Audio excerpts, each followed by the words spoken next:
Hello students, welcome back to our today's class. In this class, we will start third chapter of your class, which name is water resources. पानी के जो resources होते हैं, इसके बारे में हम लोग इस चैप्टर में डिस्कस करेंगे. तो आइए स्टार्ट करते हैं आपका आज का chapter water resources. Water resources. We can not live without water. हम सभी को पता है कि हम में से कोई भी बिना पानी के नहीं रह सकता. हम लोगों की लाइफ के लिए पानी यानी कि वाटर मस्ट है.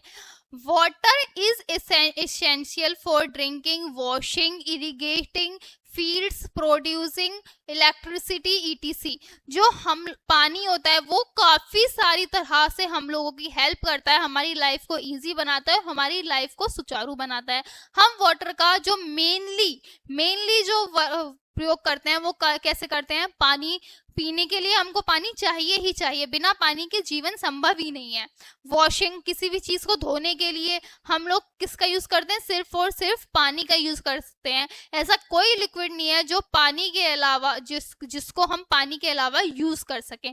इरिगेटिंग फील्ड्स, जब हम किसी भी खेती करते टाइम जब हम कोई भी फील्ड को इरिगेट करते हैं, कुछ भी चीज उसमें लगाते हैं, तो उसको इरिगेशन तो सबसे मस्ट है. उसमें पानी की सिंचाई तो करनी ही होगी, तो वो भी उसका एक वर्क हो गया. प्रोड्यूसिंग इलेक्ट्रिसिटी, और उसी के साथ साथ पानी किस चीज के लिए यूज किया जाता है? इलेक्ट्रिसिटी को प्रोड्यूस करने के लिए. पानी की हेल्प से भी हम लोग इलेक्ट्रिसिटी प्रोड्यूस करते हैं. Almost 3/4 of the earth surface is covered with water. हम लोगों को पता है कि पृथ्वी का जो सबसे ज्यादा बड़ा भाग है, लाइक 70% लगभग जो भाग है, वो किससे कवर्ड है? वाटर से कवर्ड है. इंडिया में भी देख लो आप लोग, ये पूरा, अगर आप पूरा वर्ल्ड मैप देखोगे ना, तो उसमें आपको जमीन से ज्यादा पानी दिखेगी. अब इंडिया को ही देख लो, इंडिया के आसपास नीचे का जितना भी हिस्सा है उसके इसके दोनों तरफ क्या है? इधर भी पानी है, इधर भी पानी है, इधर भी पानी है. इधर पाकिस्तान है और इधर क्या है? अनदर कोई कंट्री है. Rain is the main source of water. जो हमारी बारिश होती है वो वाटर की क्या होती है? मेन सोर्स होती है. Farmers depend on the rain for growing there crops. जो हमारे किसान होते हैं, फार्मर्स होते हैं, वो किस पर डिपेंड होते हैं? बारिश पर डिपेंड होते हैं अपनी खेती के लिए. Sometimes in a few parts of our country it does not rain और do not receive sufficient rainfall to overcome this problem. Irrigation is done. कभी कभी ऐसा होता है कि इंडिया के जो कुछ पार्ट्स होते हैं, लाइक राजस्थान की तरफ और भी काफी सारे पार्ट्स हैं, कभी कभी ऐसा होता है कि कहीं भी नहीं होती. कभी कभी होता है ना कि बारिश ही नहीं होती है देश में. तो ऐसे टाइम पर जो किसानों के लिए खेती करना होता है ना, वो काफी मुश्किल हो जाता है. क्यों? क्योंकि उनकी फुल्ली जो डिपेंडेंसी है वो किस पर होती है? बारिश पर होती है, वर्षा पर होती है. और अगर बारिश ही नहीं होगी तो फिर वो अपना जो खेती का वर्क है उसको करेंगे कैसे? बस बीज लगा देने से थोड़ी होता है, उसमें तो इरिगेशन की भी जरूरत होती है ना.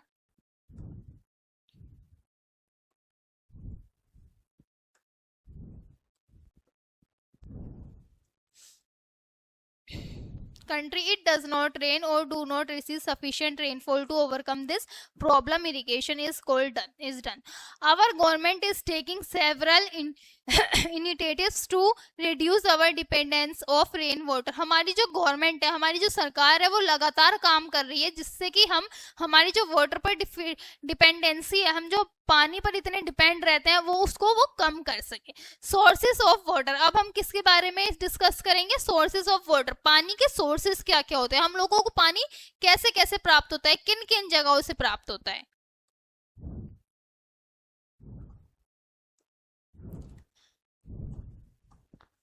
Three main sources of water in India are. भारत में जो वाटर के पानी के मेन सोर्सेज होते हैं वो मेनली 3 होते हैं. उन 3 टाइप्स को आज हम पढ़ेंगे. First is canal. पहला क्या होता है? कैनल. ये आपको एक देखो पिक्चर में दिखाया गया है, इंदिरा गांधी कैनल. ये एक बहुत ही फेमस कैनल है, ठीक है, जिसका क्या नाम है? Indira Gandhi canal. Water from rivers और dams is diverted to the fields through small channels are called canals. जो पानी की नदियां होती हैं, वाटर फ्रॉम रिवर्स और डैम्स, जो पानी की नदियां और डैम्स होते हैं, उन पानी को फील्ड की तरफ जब घुमा दिया जाता है, खेतों की तरफ जब घुमा दिया जाता है, उन्हीं छोटे छोटे चैनल्स को क्या बोला जाता है, कैनल्स बोला जाता है। The canals take water to far off places. ये जो कैनल्स होते हैं ना, ये वाटर को एक जगह से बहुत दूर दूर दूसरी जगहों पर लेकर जाते हैं। Canals are man made rivers. इनको हम कैनल्स के साथ साथ मैन मेड रिवर भी कह सकते हैं। Indira Gandhi canal provides water to huge area of Rajasthan. जो ये इंदिरा गांधी कैनल है, ये राजस्थान के एक लंबे बहुत सारे लोगों को क्या करती है, पानी प्रोवाइड कराती है। Some of the main canals of India are. India में कुछ पाई जाने वाली मेन कैनल्स, प्रमुख कैनल्स कौन कौन सी है, जिसकी अभी हमने एक पिक्चर देखी। सबसे पहले कौन सी थी, Indira Gandhi canal. Second is Agra canal. Third is Sirhind canal. Fourth is Buckingham canal. ठीक है, ये क्या होती है, एक मैन मेड नदी होती है। इसमें ना ये क्या करते हैं, जो बड़ी बड़ी नदियां होती हैं, बड़े बड़े जो डैम्स होते हैं, उनमें से पानी लेकर जो हमारे फील्ड्स होते हैं, जो हमारे किसान खेती करते हैं, उनकी फील्ड्स की तरफ कर पानी का मोड़ देते हैं। खुद से एक छोटी ऐसे नदियां बना देते हैं, जिसकी वजह से हमें क्या होता है कि जैसे राजस्थान का एरिया है, वहां पर पानी बहुत कम होता है, बारिश बहुत कम होती है, तो पानी की प्रॉब्लम बहुत ज्यादा हो गई। तो इसी वजह से इस तरह के कैनल्स को बनाया जाता है और वहां के लोगों की प्रॉब्लम को सॉल्व किया जाता है। Wells and tube wells. Well are digged in the area where underground water is found easily।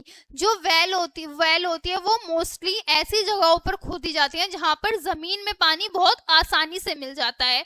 is an open hole dug into the ground to reach the underground water। ये एक खुले में ही गड्ढा किया जाता है और क्या किया जाता है कि पानी के पास पहुंचने की कोशिश की जाती है। it is further used for agriculture and domestic needs। ये आपको एक पिक्चर दी हुई है ट्यूबवेल की, ठीक है।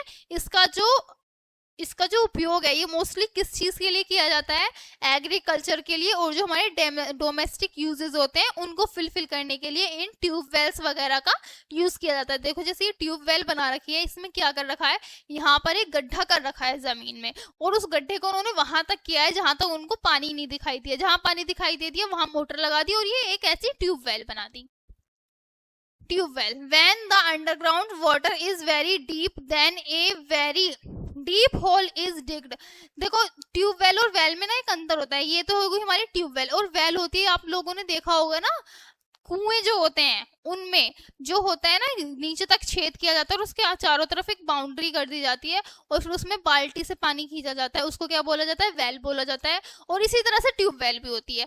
इसमें ट्यूबवेल में क्या होता है, मोटर लग जाती है, और वेल में हम लोग हाथ से पानी खींचते हैं। When the underground water is very deep, जब अंडरग्राउंड वाला, जमीन के अंदर वाला पानी बहुत ज्यादा डीप होता है, then a very deep hole is digged, तो फिर एक काफी ज्यादा गहरा छेद किया जाता है, बहुत बड़ा होल किया जाता है इनटू द अर्थ। कहां पर, जमीन पर, जमीन में, with the help of drilling machine. किसकी हेल्प से, ड्रिलिंग मशीन जो होती है उसकी हेल्प से एक बहुत ही गहरा छेद किया जाता है, उसको जमीन को बहुत ही गहरी खोदी जाती है। Water is brought up with the help of a pump run by electricity, और जो पानी होता है वो एक पंप के द्वारा नीचे से ऊपर खींचा जाता है। These are into the hole wells are called tube wells। इन्हीं को क्या बोला जाता है, इन्हीं जो गड्ढे होते हैं इन्हीं वेल्स को ट्यूब वेल्स बोला जाता है। They are very common in Haryana, Punjab and Uttar Pradesh, और ये मोस्टली जो हरियाणा, पंजाब, उत्तर प्रदेश होते हैं ना, ये वहाँ तो ये कॉमनली हर किसी के खेतों में आपको मिलेंगे ही मिलेंगे। अगर आप लोग हरियाणा, पंजाब, उत्तर प्रदेश से बिलोंग करते हैं तो क्या पता आप लोगों के घर में भी हो। आप लोग जब अपनी नानी के या फिर गाँव में जाते हो, खेतों में घूमने जाते हो, तो आप लोग इस तरह के ट्यूबवेल में नहाने के लिए जाते हो, तो क्या देखते हो कि इसमें ये तो एक बना देता है टब सा, और यहाँ पर जो ये मोटर होती है, यहाँ पर एक बहुत गहरा छेद किया जाता है और पंप की मदद से वाटर यहाँ से यहाँ ट्रांसफर किया जाता है।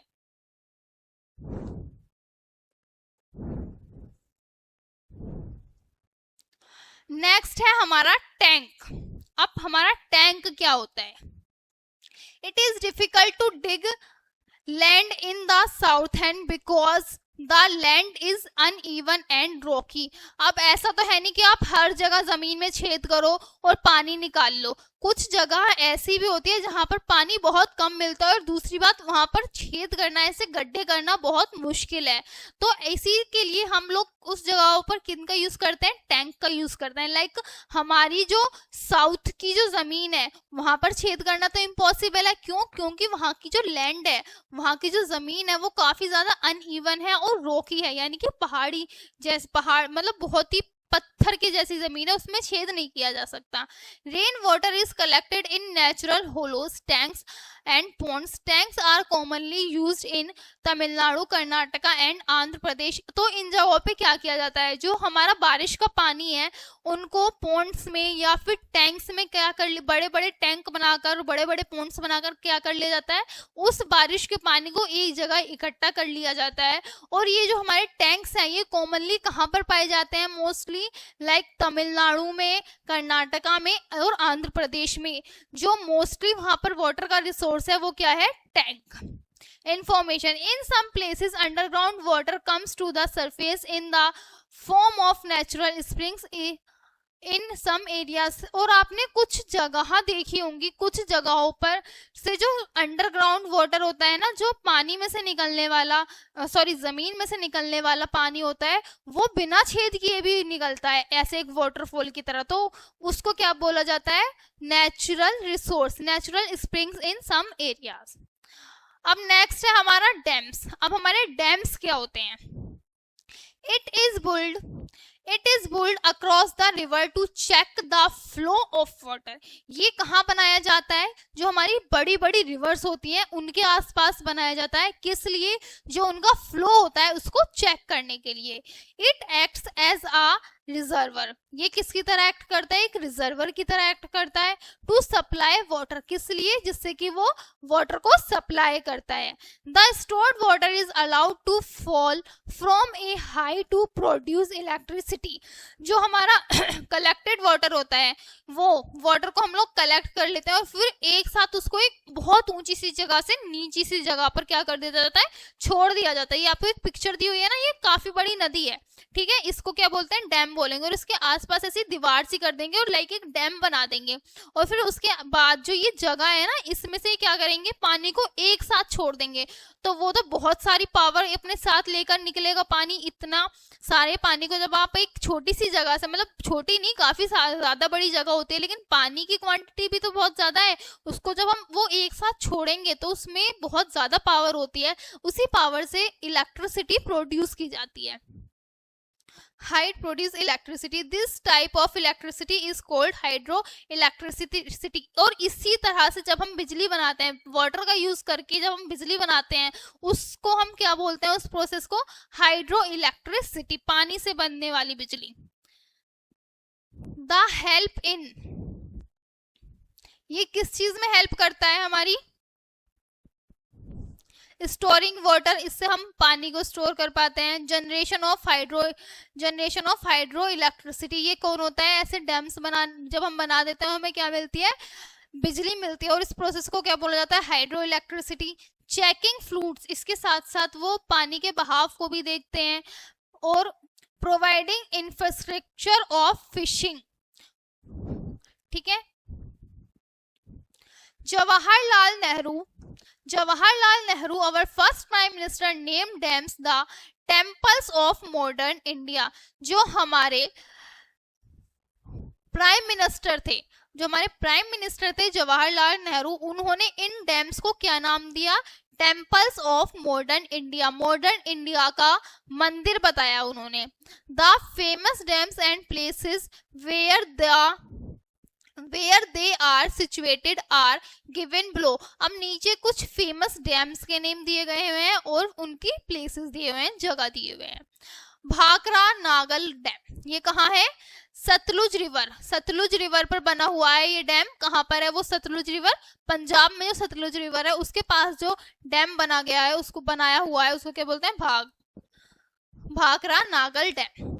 दामोदर वैली प्रोजेक्ट, ये कहाँ है, दामोदर इन झारखंड में एक दामोदर नाम की रिवर है कोई, उस पर जो प्रोजेक्ट बनाया गया उसको क्या बोला जाता है, Damodar valley project. Nagarjuna Sagar dam, ये एक डैम का नेम है जिसका नाम क्या है, नागार्जुन सागर डैम। ये कहाँ है, कृष्णा इन आंध्र प्रदेश। जो हमारी कृष्णा नदी है उसके आसपास एक डैम बनाया गया है जिसको क्या नाम दिया गया है, नागार्जुन डैम, और ये कहाँ है, आंध्र प्रदेश में है। Farakka barrage, Ganga river in West Bengal, West Bengal में जो गंगा रिवर पर डैम बनाया गया है उसको फरक्का बैरेज कहा जाता है। हीराकुंड डैम, महानदी इन ओडिशा, जो हमारी महानदी है ओडिशा में, जो हमारी महानदी बहती है तो उसके आसपास जो डैम बनाया गया है उसको क्या बोला जाता है, Hirakud dam. Sardar Sarovar dam, 6th है हमारा सरदार सरोवर डैम। ये कहाँ, किस पे बनाया गया है, नर्मदा रिवर पे बनाया गया है। कहाँ में, गुजरात में। मेरठ डैम नहीं, मेटर डैम, रिवर कावेरी, ये कहाँ बनाया गया है, कावेरी रिवर पर जो ये डैम बनाया गया है। रेन वाटर हार्वेस्टिंग, हमारा नेक्स्ट पॉइंट क्या है, rain water harvesting. It is the process of collecting and storing rainwater to be used for drinking, irrigation, etc. It is usually practiced in the areas where there is scarcity of water.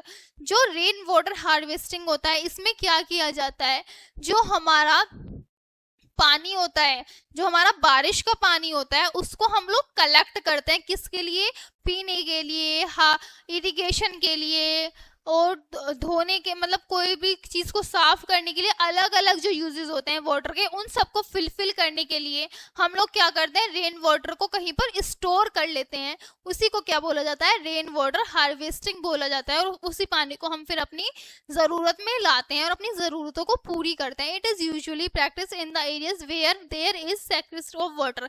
ये कहाँ पर किया जाता है, जहां पर water बहुत कम होता है, पानी बहुत कम मिलता है। इंपॉर्टेंस ऑफ वाटर, पानी की जो महत्ता है वो, water is our basic need. हमने सबसे ऊपर सब चैप्टर के बिल्कुल स्टार्टिंग में भी ये लाइन पढ़ी थी कि वाटर जो है हमारी बेसिक नीड होती है। It is a precious asset, ये हमारा एक प्रीशियस एसेट है। In villages people get water through the wells, tanks, rivers, ponds and hand pumps. गांव में जो लोग बाग हैं वो पानी कहाँ से प्राप्त करते हैं, कुएं से, हैंड पंप से, ट्रंक लाइक टैंक से, रिवर से, पॉन्ड से। उनके पास तो बहुत सारे ऑप्शंस होते हैं। In cities and towns water is supplied through taps, लेकिन जो सिटीज हैं और हमारे टाउन्स हैं इनमें हम लोग पानी कहाँ से प्राप्त करते हैं, टैप्स यानी कि टंकियों से। We should use clean and pure water for drinking and cooking, हम लोगों को खाना बनाने के लिए और पीने के लिए एकदम साफ पानी का यूज करना चाहिए। If the water is not pure we must boil it before drinking, अगर हमारे पास आसपास साफ पानी नहीं मिल रहा है हमें, तो उस पानी को पीने से पहले या फिर खाना बनाने में यूज करने से पहले हमें उस पानी को सबसे पहले क्या कर लेना चाहिए, उबाल लेना चाहिए। We cannot use water for drinking or irrigation because it is salty. जो हमारा पानी होता है ना उसका, समुद्र वगैरह का, उस पानी को हम यूज नहीं कर सकते। क्यों? क्योंकि वो सॉल्टी वाटर होता है, उसको हम लोग नहीं पी सकते। We must not waste water, ये सबसे अच्छी लाइन दी गई है कि हम लोगों को पानी बिल्कुल भी बर्बाद नहीं करना चाहिए, because water is most precious. Points to remember, main source of water is river, पानी का जो मेन सोर्स है वो क्या है, river. Water is needed for drinking, cooking, washing, cleaning and irrigation. Water का यूज कहाँ कहाँ किया जाता है, सबसे ज्यादा पीने के लिए, खाना बनाने के लिए, साफ सफाई के लिए और सिंचाई के लिए। Dams are built across the river to regulate the water, जो डैम्स होते हैं वो पानी के रिवर्स के आसपास बना दिए जाते हैं। क्यों? जिससे कि वो पानी को अच्छे से रेगुलेट कर सकें। The main method of irrigation in India, irrigation का जो मेन मेथड है वो इंडिया में क्या है, tanks, wells, canals and tube wells. So students, ये था आपका आज का chapter 3 which name was which name was water resources. इस चैप्टर में हमने किस चीज के बारे में डिस्कस किया, पानी के जो रिसोर्सेज हैं और हम लोगों को पानी कहाँ से मिलता है, किस किस तरह से मिलता है, हमें पानी का यूज कहाँ करते हैं, कैसे करते हैं, इन सब चीजों के बारे में। तो आपका आज का चैप्टर यही एंड होता है। होप आप लोगों को आज का ये चैप्टर समझ आया होगा, अच्छा लगा होगा। मिलते हैं नेक्स्ट वीडियो में। Thanks for watching. Have a good day students.